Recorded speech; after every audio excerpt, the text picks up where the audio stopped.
Сәлем достар, қалдарыңыз қалай? Бүгін сіздермен бірге орама немесе хан жасайтын боламыз.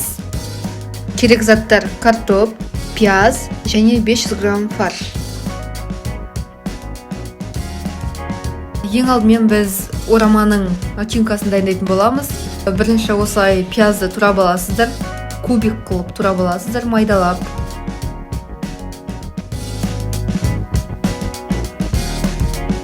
Табаққа су құйып, отқа қойып қойыңыздар.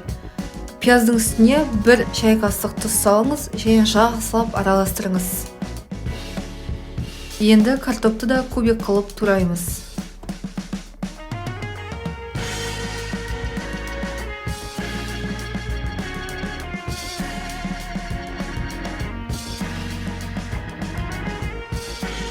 Туралған картопты сол ыдысқа пияздың үстіне қосасыз. Етті алдын ала разморозкаға қойып қоямыз.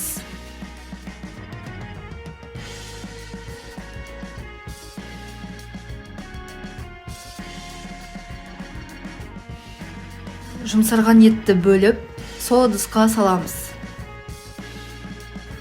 Одан кейін 1 ас қасық бұрыш, 1 шай қасық тұз өз қалауыңыз бойынша салуыңызға болады. Барлығын қолмен жақсылап араластырып аламыз. Енді қамырды дайындауға кірісеміз. Ол үшін ыдысқа 2,5 пиала жылы су құямыз. Одан кейін 1 шай қасық тұз қосасыз. Жақсылап тұз ерігенше араластырамыз. Бізге 900 грамм ұн қажет.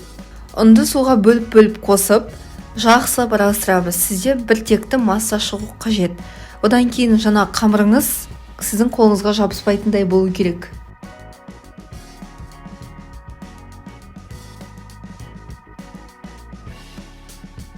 Қамырды осылай жақсылап илеп аласыз.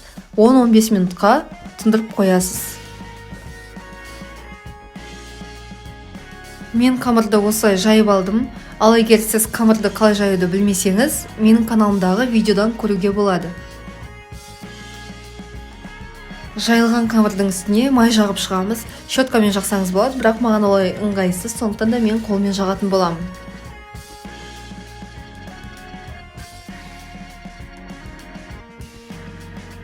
Май көп болып кетпес үшін қамырдың шектеріне осылай жеткіземіз.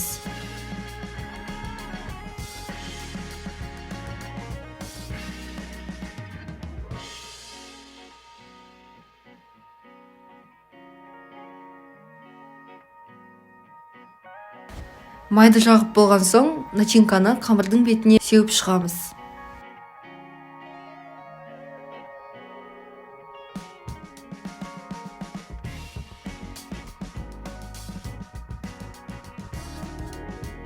Начинканы осылай бір текті етіп жайып аламыз.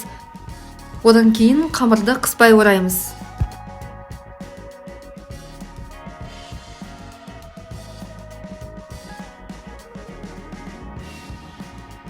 Міне осындай орама шықты менде. Енді бізге тарелка, май, пышақ және ораманы салатын лист керек. Листтарды жақсылап майлап аламыз.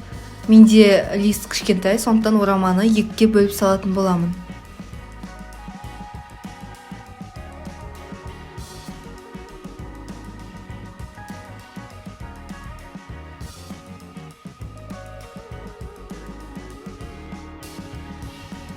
Ораманың үстін щеткамен майлап шығамыз.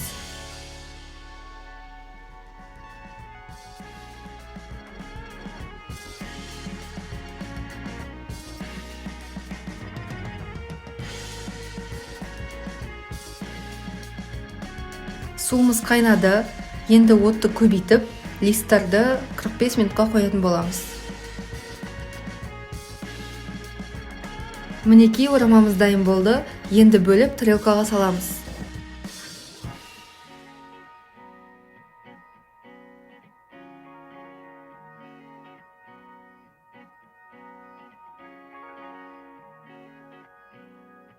Орамамыз осындай өте дәмді, өте жұмсақ болып шықты.